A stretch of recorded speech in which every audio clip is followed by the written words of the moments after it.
Hello everyone, very warm welcome to my channel learning with Komal. आज की इस video में लेकर आए हैं कैपिटल मार्केट का एक बहुत ही important topic, company law regulations. तो बात कर रहे हैं रेगुलेटरी फ्रेमवर्क की, तो जिसमें हमने सबसे पहले securities exchange board of India की स्टडी करी थी, सेबी के बारे में पढ़ा था। आज बात करेंगे कंपनी लॉ रेगुलेशंस की, और इसके बारे में इसके जो सब टॉपिक्स हैं इसके बारे में स्टडी करेंगे, क्योंकि एग्जाम पॉइंट ऑफ व्यू से काफ़ी इंपॉर्टेंट है। प्रीवियस ईयर क्वेश्चन पेपर्स में भी यहाँ से क्वेश्चन आए हैं, इसीलिए ये टॉपिक इंपॉर्टेंट है।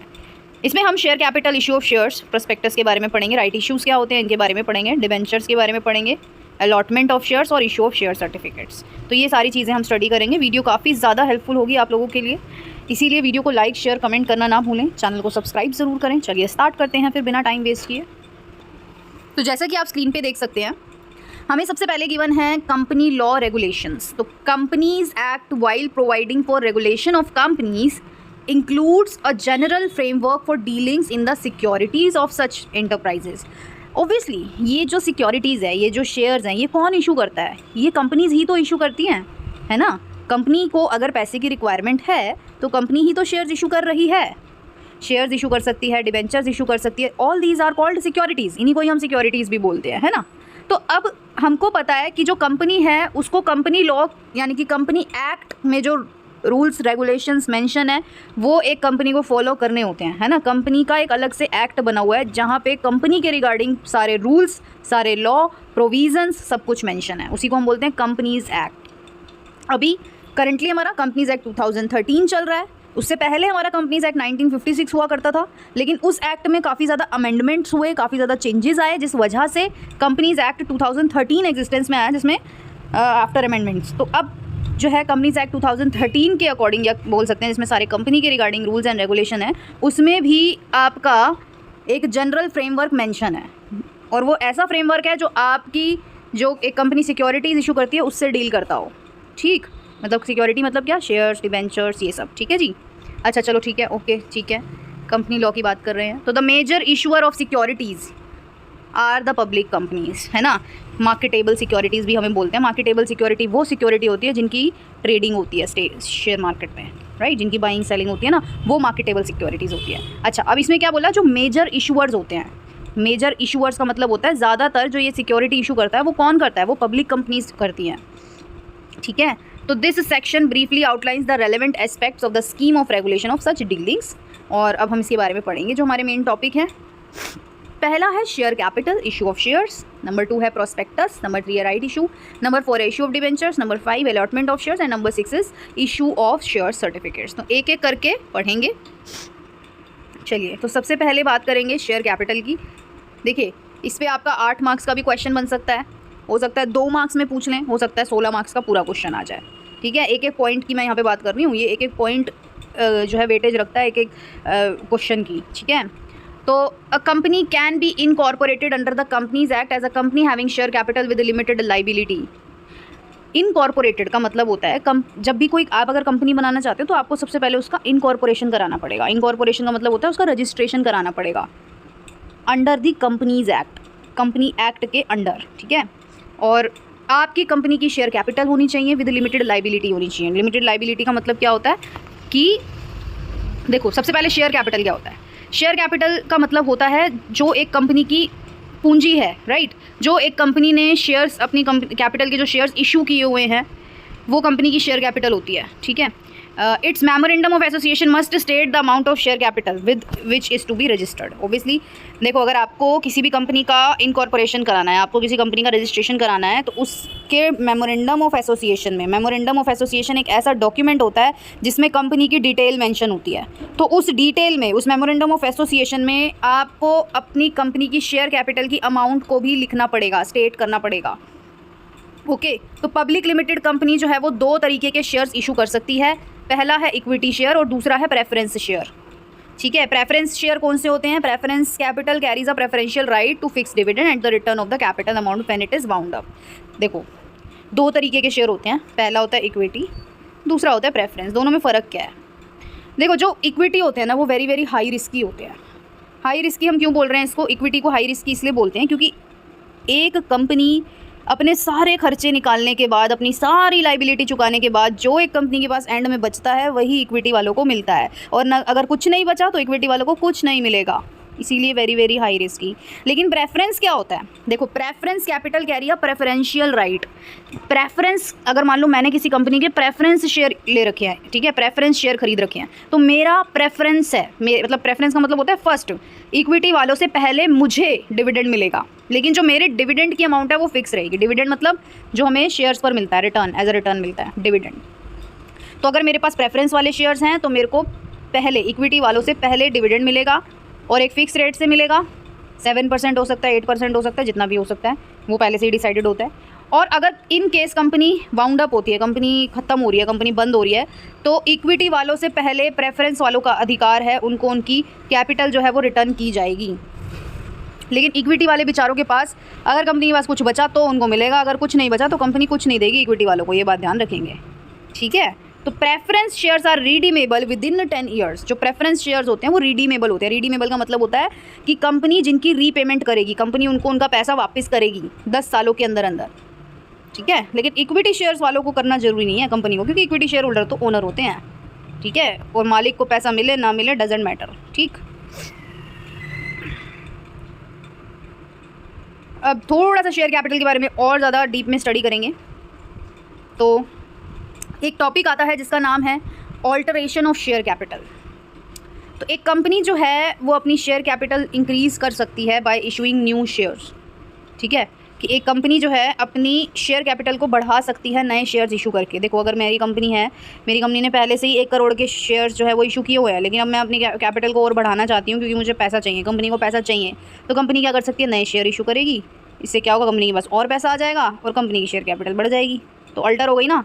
अल्टर का मतलब कुछ चेंजेस आना शेयर कैपिटल में। नंबर 2, consolidate and divide it into shares of larger amount than the existing shares.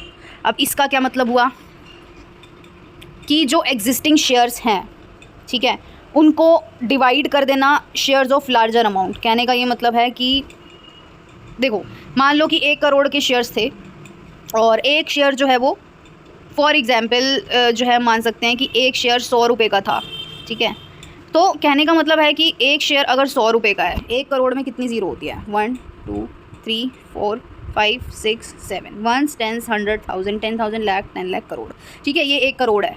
और अगर एक शेयर 100 रुपये का है, ठीक है, एक शेयर की प्राइस 100 रुपये है, तो अगर हम यहाँ से 2 ज़ीरो कैंसिल करेंगे तो 1 2 3 1 10 100 1000 10,000 लाख, यानी कि कहने का मतलब है कि कंपनी ने 1 लाख शेयर्स इशू कर रखे हैं। लेकिन वहीं अगर कंपनी अपने इस शेयर की अमाउंट जो है वो 1000 रुपये कर ले, ठीक है, एक शेयर की अमाउंट अगर 1000 रुपये कर ले, तो यहाँ से 3 ज़ीरो कैंसिल हो जाएंगी और फिर कंपनी के शेयर जो है वो कितने बचेंगे, 10,000 रुपये, ठीक है।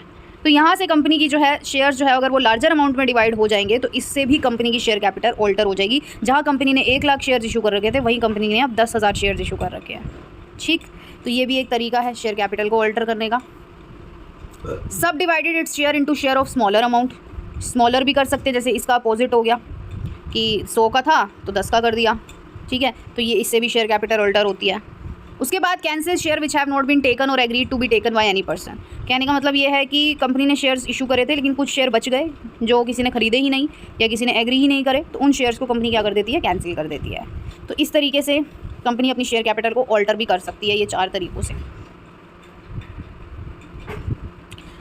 और कंपनी अपनी शेयर कैपिटल तभी ऑल्टर कर सकती है जब उसकी जनरल मीटिंग हो और जो शेयर होल्डर्स हैं एक रिजोल्यूशन पास करना चाहिए। एक मीटिंग के अंदर वोटिंग होती है, उस बेसिस पे इस पावर की एक्सरसाइज एक कंपनी कर सकती है, मतलब ये फैसला ले सकती है। अगर आपको शेयर कैपिटल में रिडक्शन करना है, कम करनी है शेयर कैपिटल, तो इसके लिए स्पेशल रेजोल्यूशन पास कराना पड़ता है और कोर्ट की भी कन्फर्मेशन लेनी पड़ती है, ठीक। उसके बाद डायरेक्टर्स पावर। डायरेक्टर की क्या पावर है? The power to issue new share is vested in board of director. Company के बोर्ड ऑफ डायरेक्टर्स के पास ये पावर होती है कि कंपनी के जो नए शेयर्स हैं वो लोग इशू कर सकते हैं। देखो, कंपनी के जो ओनर होते हैं, अगर ये कंपनी है तो एक होता है प्रमोटर, एक होता है कंपनी के ओनर जिसको हम इक्विटी शेयर होल्डर बोलते हैं, और तीसरा होता है कंपनी के बोर्ड ऑफ डायरेक्टर्स, ठीक है। प्रमोटर जो होते हैं ना, जो ये पी से प्रमोटर है, प्रमोटर क्या करता है, प्रमोटर के माइंड में सबसे पहले आइडिया आता है किसी कंपनी को सेटअप करने का, तो प्रमोटर वो पहला पर्सन है जो एक कंपनी को सेटअप करता है, और ओनर होते हैं इक्विटी शेयर होल्डर्स, और बोर्ड ऑफ डायरेक्टर कौन होते हैं, जो कंपनी को क्या करते हैं, मैनेज करते हैं। ठीक है, तो कंपनी को मैनेजमेंट का काम बोर्ड ऑफ डायरेक्टर करते हैं। तो बोर्ड ऑफ डायरेक्टर के पास है नए शेयर्स इशू करने की पावर। उसके बाद अब जो शेयर्स इशू होते हैं वो 3 तरीक़ों से होते हैं। ठीक है, एक होता है एट पार, एक होता है एट अ प्रीमियम, एक होता है एट अ डिस्काउंट। तो सबसे पहले प्रीमियम वाले की बात करेंगे। तो कंपनी जो है वो अपने शेयर्स को प्रीमियम पर भी इशू कर सकती है, और उस प्रीमियम वाली अमाउंट का जो यूज़ है वो कंपनी इन 3 जगहों पे कर सकती है। ठीक है, प्रीमियम का मतलब क्या, देखो कभी कभी क्या होता है, कोई कंपनी इतनी ज़्यादा बढ़िया होती है और इन्वेस्टर का खूब इंटरेस्ट होता है उस कंपनी के शेयर्स खरीदने में, उस कंपनी में इन्वेस्टमेंट करने में, तो ऐसी ही कंपनीज़ जो हैं वो अपने शेयर्स को प्रीमियम पर इशू करती हैं। प्रीमियम का मतलब अगर मान लो उस शेयर की वैल्यू 100 रुपये है तो कंपनी उसको 150 में भी कर सकती है या 120 में भी कर सकती है इशू। फेस वैल्यू तो उसकी 100 ही रहेगी, लेकिन जो एक्स्ट्रा 20 रुपये पर शेयर या एक्स्ट्रा 50 रुपये पर शेयर आएंगे वो प्रीमियम की अमाउंट होगी। Got it. अब उस प्रीमियम वाली अमाउंट का देखो 100 रुपये के हिसाब से तो शेयर कैपिटल में ट्रांसफ़र हो जाएंगे, लेकिन वो जो 20 रुपये 50 रुपये जो पर share company extra as a premium ले रही है वो वाली अमाउंट का कंपनी क्या करेगी, उसका यूज़ इन 3 जगहों पर हो सकता है। पहला, issue off fully paid bonus shares. अब ये बोनस शेयर क्या होते हैं, देखो कभी कभी क्या होता है, कंपनी जो होती है ना उसके पास पैसे की कमी होती है, लिक्विडिटी की कमी होती है, कैश नहीं होता कंपनी के पास, या फिर होता भी है तो कंपनी ने ना क्या करा, उस कैश को कई प्रोजेक्ट में लगा दिया। अब कंपनी के पास पैसा नहीं है, ठीक है, क्योंकि कंपनी ने अपना पैसा नए नए प्रोजेक्ट्स में इन्वेस्ट कर दिया। लेकिन अब जो शेयर होल्डर हैं उनको तो डिविडेंड चाहिए, है ना, क्योंकि वो तो चुप बैठने वाले हैं नहीं, वो तो डिविडेंड की डिमांड करेंगे कंपनी से।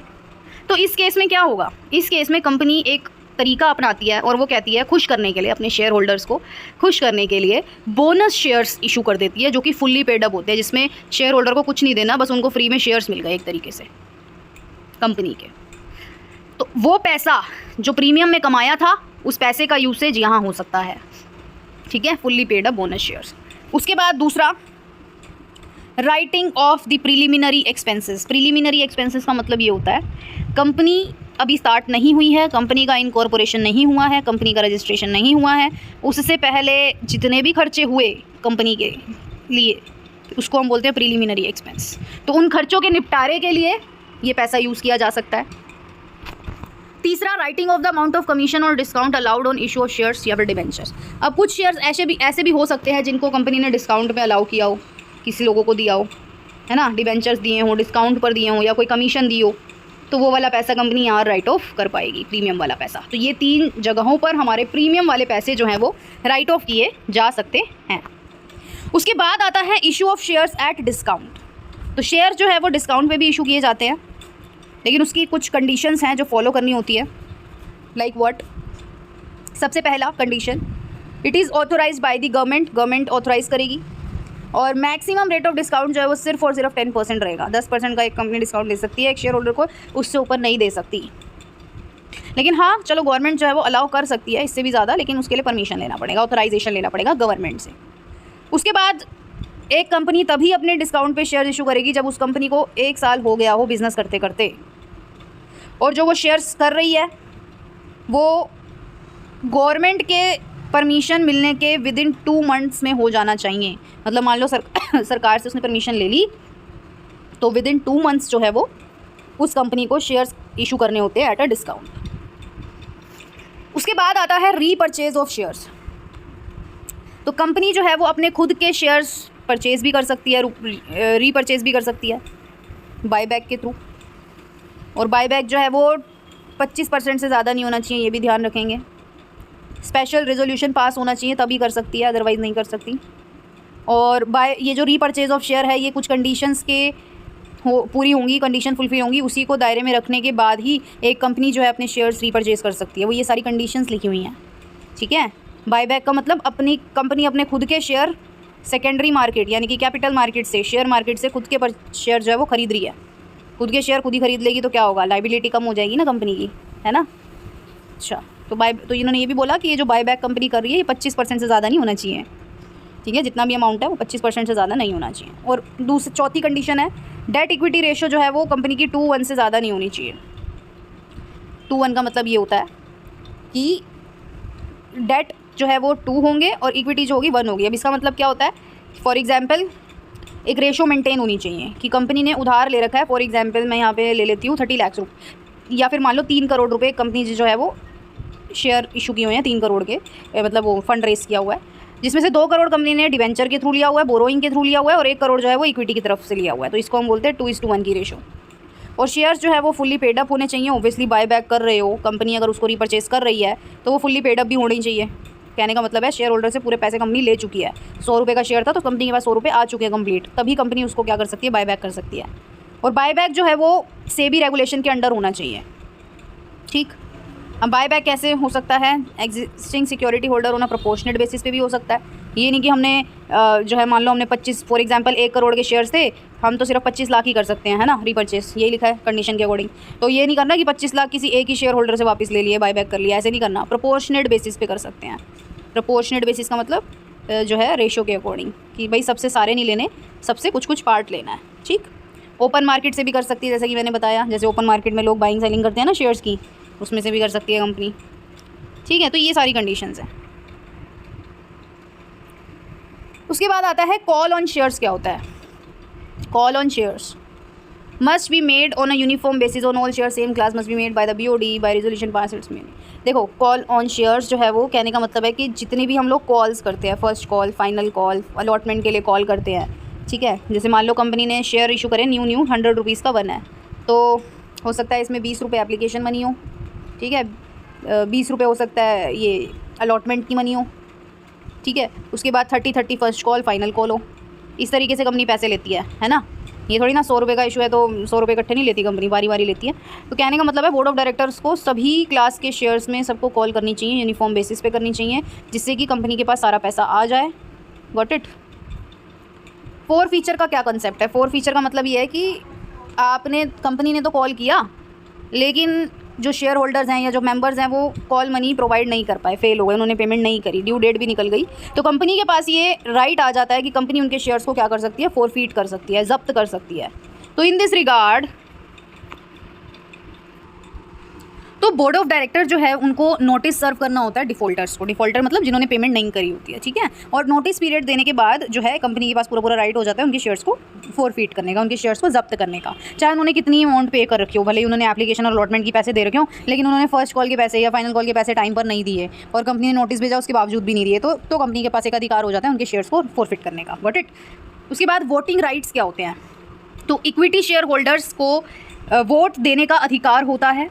जो भी हमारी कंपनी की जनरल मीटिंग में जितने भी रेजोल्यूशन प्लेस होते हैं, जितने भी फैसले लिए जाते हैं, उसमें वोटिंग करने का अधिकार होता है इक्विटी शेयर होल्डर्स को। प्रेफरेंस शेयर होल्डर भी वोट दे सकते हैं, by which any of their right is directly affected. अगर उनके अधिकारों से रिलेटेड अगर कोई फैसला लिया जाए तो प्रेफरेंस शेयर होल्डर्स भी वोट दे सकते हैं। अदरवाइज सारे फैसले जो है वो सिर्फ और सिर्फ इक्विटी शेयर होल्डर वाले ही लोग जो है लेते हैं, इक्विटी शेयर होल्डर्स ही लेते हैं, ठीक है।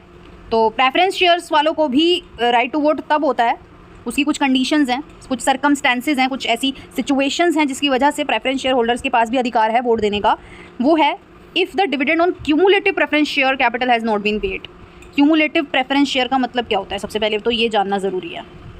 देखो क्यूमुलेटिव का मतलब ये होता है कि क्या होता है ना, अलग अलग तरीके के प्रेफरेंस शेयर्स होते हैं, ठीक है। उसमें से एक कैटेगरी है क्यूमुलेटिव वाली।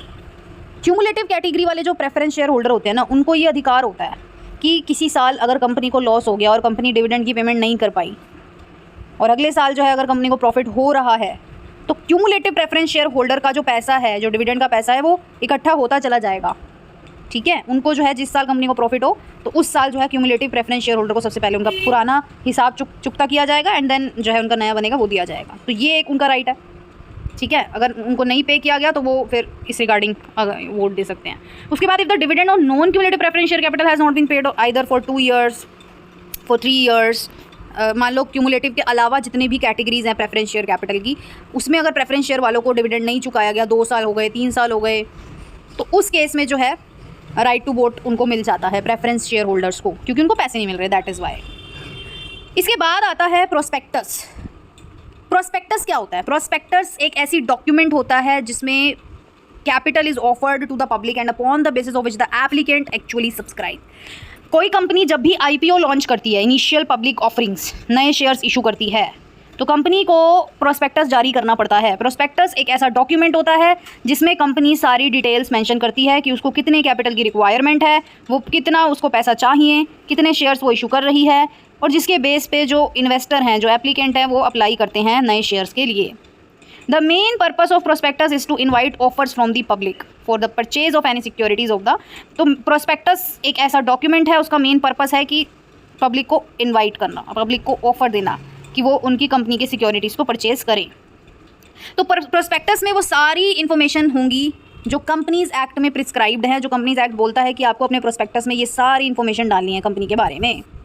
ठीक है, तो मेन जो कंटेंट है ऑफ अ ड्राफ्ट प्रोस्पेक्टस जो है वो कंपनी की एक्ट की शेड्यूल 2 में हमें मेंशन है कि आपको क्या क्या प्रोस्पेक्टस में लिखना होता है, मेन क्या चीज़ें लिखनी होती हैं, वो सारी उसमें गिवन है। ठीक है, तो ये आप लिख सकते हो। उसके बाद आता है राइट इशूज़। राइट इशूज़ का मतलब क्या होता है? तो देखो, जब एक कंपनी अपने पुराने वाले शेयर होल्डर्स को शेयर ऑफ़र करे, नए वाले शेयर ऑफ़र करे, तो उसको हम बोलते हैं राइट इशू, कि हमारे पुराने बंदों को पहले अधिकार है शेयर्स, नए शेयर्स खरीदने का, तो उनको पहले ऑफ़र किए जाते हैं, तो उसी को बोलते हैं राइट शेयर्स, राइट इशूज़। ठीक है, राइट मतलब जिनका अधिकार है, ठीक है, एग्जिस्टिंग शेयर होल्डर को शेयर ऑफ़र किए जाते हैं, उसको हम बोलते हैं राइट इशूज़। तो according to companies act, any further share propose to be issued by a company at any time after the expiry of 2 years from the incorporation of a company must be offer to the existing share holder of equity share at the date of offer. देखो, इसका कहने का क्या मतलब है, ध्यान से समझेंगे। ठीक है, ध्यान से समझेंगे। देखो, कंपनीज एक्ट के अकॉर्डिंग कोई भी अगर फर्दर आगे मतलब ज़्यादा शेयर्स जो है अगर वो ऑफ़र किए जाते हैं कंपनी के द्वारा, किसी भी टाइम पर किए जा सकते हैं, after the expiry of 2 years from the incorporation of a company, मतलब एक कंपनी का इनकॉर्पोरेशन हुआ मान लो आज, तो आज से 2 साल बीत गए और 2 साल के बाद तब भी कर सकती है कंपनी, या फिर after the expiry of 1 year from the first allotment of share, यानी कि जब कंपनी ने पहले शेयर इशू किए होंगे और पहले जब अलॉटमेंट हुआ उस डेट से भी। तो जो भी इन दोनों डेट में से पहले वाली डेट होगी, earlier, whichever is earlier, must be offer to the existing of share holder of equity share. कहने का मतलब ये है कि देखो, ये लाइन लिखनी ज़रूरी भी नहीं है इतनी, आप जो है राइट इशूज़ के बारे में अगर इतना भी मेंशन करोगे तो वो राइट इशू का मतलब क्लियर है। ठीक है, बाकी आप ये अपनी थोड़ा सा अपने आंसर को बड़ा करने के लिए चीज़ें ऐड कर सकते हो। ठीक, कि भाई कंपनी जो है वो अपने एग्जिस्टिंग शेयर होल्डर्स को जो है वो ऑफ़र करेगी क्या, इक्विटी शेयर्स। तो company has to make the offer in the form of a notice. Obviously ये थोड़ी ना बोल के कर दिया, नोटिस देना पड़ेगा कंपनी को अपने एग्जिस्टिंग शेयर होल्डर्स को, जिसमें कंपनी स्पेसिफाई करेगी कि वो कितने नंबर ऑफ शेयर जो है वो अपने एग्जिस्टिंग वाले शेयर होल्डर्स को ऑफर कर रही है। तो the share holders are given at least 15 days time from the date of offer to accept, और 15 दिन का उनको टाइम भी दिया जाएगा जो पुराने वाले शेयर होल्डर हैं कि अगर वो ख़रीदना चाहते हैं या वो ख़रीदना नहीं चाहते। ठीक, तो इसको हम बोलते हैं राइट इशूज़। उसके बाद इशू ऑफ डिबेंचर्स। तो हमें पता है अलग अलग तरीके के डिबेंचर्स होते हैं, रिडीमेबल होते हैं, perpetual, mortgage, convertible, non convertible. तो company by and large issue redeemable mortgage debenture, they are secured by a mortgage on the whole or a part of the asset of the company. Mortgage का मतलब क्या होता है? सबसे पहली बात, mortgage का मतलब होता है किसी चीज़ को गिरवी रखना। तो अलग अलग तरीके के ना डिबेंचर्स होते हैं, जैसे मेरा शॉर्ट फॉर्म जो मैंने याद कर रखा है वो है सर्बरिक, SURBRI और C। इसका मतलब क्या होता है? S से सिक्योर्ड डिबेंचर, U से अनसिक्योर्ड डिबेंचर्स, R से रिडीमेबल डिबेंचर्स, B से बियरर डिबेंचर्स, फिर R से रजिस्टर्ड डिबेंचर, I से इरिडीमेबल डिबेंचर्स और C से कन्वर्टिबल डिबेंचर्स। तो इस टोटल इतने तरीके के डिबेंचर्स होते हैं। ठीक है, अब इन्होंने बात करी है एक मॉर्टगेज की, मॉर्टगेज डिबेंचर की बात की है। मॉर्टगेज डिबेंचर का मतलब ये होता है कि देखो, मान लो कि आपकी कंपनी जो है डिबेंचर इशू कर रही है और वो शेयर होल्डर को कह रही है, मतलब जो डिबेंचर होल्डर है, जो इन्वेस्टर है, वो उनको ये कह रही है कि आप जो है हमारी कंपनी के डिबेंचर खरीदो मॉर्टगेज वाले। मॉर्टगेज का मतलब ये होता है कि एक तरीके से सिक्योर्ड भी बोलते हैं हम इसको। सिक्योर्ड का मतलब ये होता है कि कंपनी की कोई एसेट जो है वो कंपनी गिरवी रखती है, कि इन केस अगर कंपनी डिबेंचर होल्डर को उनका पैसा नहीं दे पाई तो कंपनी की एसेट को बेचकर भी वो इन्वेस्टर अपना पैसा वसूल कर सकते हैं। ठीक है ना, कि कोई चीज़ गिरवी रख के आप लोन ले रहे हो, ऐसी कंपनी क्या कर रही है, अपनी एसेट को मॉर्टगेज रख के इन्वेस्टर्स को कह रही है कि हमारी एसेट जो है वो आप मॉर्टगेज कर लीजिए, इन केस अगर हम आपका पैसा नहीं दे पाते तो आप हमारी इस एसेट को बेचकर अपना पैसा वसूल कर सकते हैं। तो they are secured by a mortgage. तो the power of issue debentures lies with the board of director. कौन इशू करता है डिबेंचर्स? बोर्ड ऑफ डायरेक्टर करते हैं। The director have to obtain consent of the share holder by any ordinary resolution. तो directors अपने आप से तो कुछ करेंगे नहीं, सबसे पहले उनको इक्विटी शेयर होल्डर वालों से पूछना पड़ेगा, उनका कंसेंट लेना पड़ेगा, तो वो ले सकते हैं।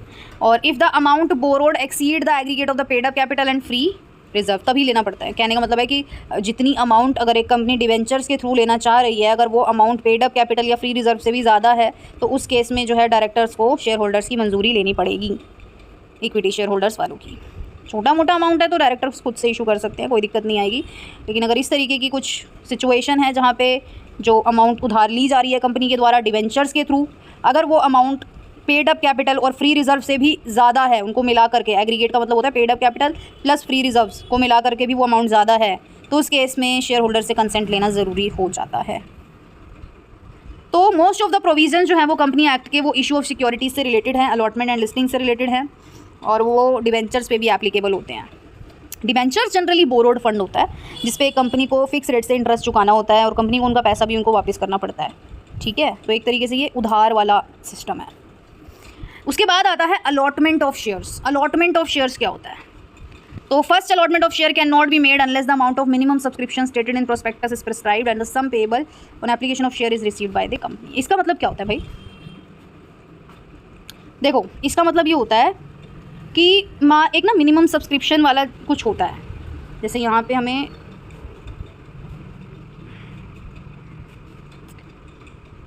देखो, शेयर्स जब इशू होते हैं, फॉर एग्जांपल मान लो 100 रुपीज़ का एक शेयर है, ठीक है, और कंपनी ने इशू कर दिया, और कंपनी जो है वो एप्लीकेशन मनी कितना मांग रही है? 20 रुपये पर शेयर। ठीक है, सबसे पहले तो पब्लिक जो है वो कंपनी के, ये जो कंपनी नए शेयर इशू कर रही है उसके लिए अप्लाई करेगी ना। पब्लिक नए शेयर्स के लिए पब्लिक क्या करेगी? अप्लाई करेगी, और अप्लाई करने के लिए एप्लीकेशन मनी देनी पड़ती है। 20 रुपये मान लो एप्लीकेशन मनी है 100 में से। उसके बाद एप्लीकेशन आ गई तो फिर आता है सेकंड प्रोसेस जिसको हम बोलते हैं अलॉटमेंट। क्या बोलते हैं हम? अलॉटमेंट बोलते हैं। अलॉटमेंट मान लो 20 रुपये का हो या 30 रुपये का, कुछ भी हो सकता है। ठीक है, तो कहने का मतलब है एक कंपनी तभी अलॉटमेंट कर सकती है अपने शेयर का जब तक उसके पास मिनिमम सब्सक्रिप्शन ना आ जाए। मिनिमम सब्सक्रिप्शन का मतलब जनरली होता है 90% से, कि मान लो किसी कंपनी ने 1 करोड़ के शेयर्स इशू करे हैं, नए शेयर्स। ठीक है, अगर 1 करोड़ के अगर शेयर्स इशू करे हैं तो ऑब्वियसली 20 रुपये अगर जो है क्या नाम है 20% फॉर एग्जांपल अगर एप्लीकेशन मनी है, ठीक है, और कहने का मतलब है कि 1 करोड़ में से फॉर एग्जांपल एक शेयर जो है वो कितने का है? 1000 रुपये का। ठीक है, और 1 करोड़ में हमें पता है कितनी जीरो होती है? 7, 1 2 3 4 5 6 7। एक शेयर की कीमत अगर 1000 रुपये है तो 3 जीरो आप काट दोगे, तो यानी कि कंपनी कितने शेयर इशू कर रही है? सिर्फ और सिर्फ 10,000 शेयर्स इशू कर रही है। ठीक है, तो कंपनी ने कितने शेयर्स इशू करे? 10,000 शेयर्स इशू करे।